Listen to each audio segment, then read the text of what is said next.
পৃথিবী বড় স্বার্থপর, দুনিয়া বড় স্বার্থপর।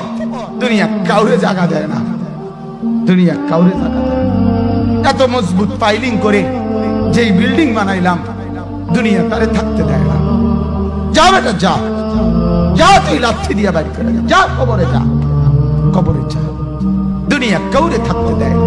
দুনিয়া কত ক্ষমতা ধরকে মাটির নিচে ফেলায় দিছে, দুনিয়া কত সম্পদ আলাকে মাটির নিচে ফেলে দিছে, দুনিয়া কত সুন্দরী নারীকে মাটির নিচে ফেলায় দিছে, মাটির সাথে রেজা রেজা করে ফেলছে।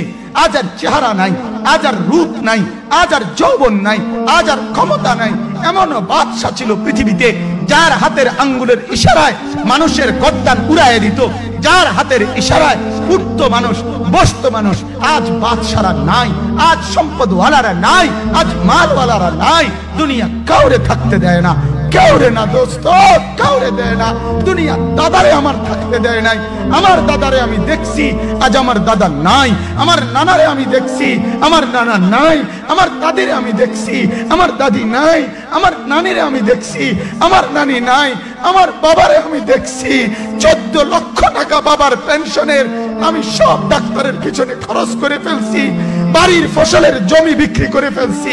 আমার বাপ যেন না মরে বারবার বারে হসপিটালে নিছি, কিন্তু দুনিয়া আমার বাপকে থাকতে দেয় নাই। আমার বাপ কবরে চলে গেছে। দুনিয়া কাউরে থাকতে দেয় না, কাউরে না, কাউরে না, কাউরে না,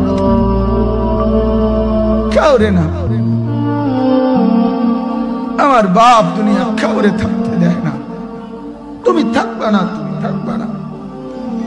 দুনিয়ার ধোকায় পড়ো না বাপ, দুনিয়ার ধোকায় পড়ো না।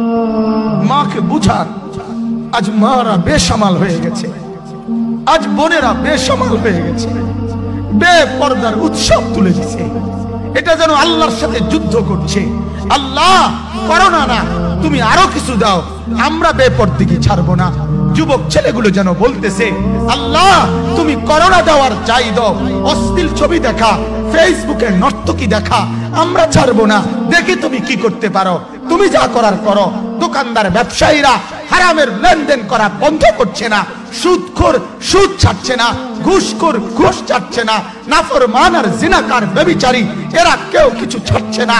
বেহায়ার বেপর্দা নারী তার অশ্লীলতার বেহায়াপনা ছাড়ছে না। মুসলমান তার ঘরে টেলিভিশনের নর্তকীর আওয়াজ তো বন্ধ করছে না। হায় করোনা কিভাবে যাবে, আযাব কিভাবে যাবে বলেন, বলেন, বলেন আপনারা।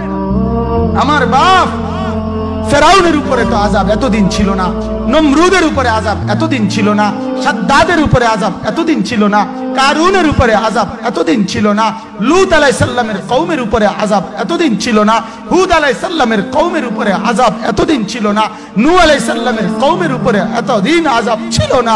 আজ আমরা মালিককে এই পরিমাণ নারাজ করছি, মালিক এত বেশি নারাজ।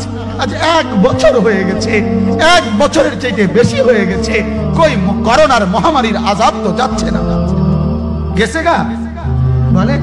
আমাদের লক্ষ লক্ষ বাচ্চার পড়ালেখা বন্ধ, এরা নষ্ট হওয়ার চূড়ান্ত পর্যায়ে পৌঁছে গেছে।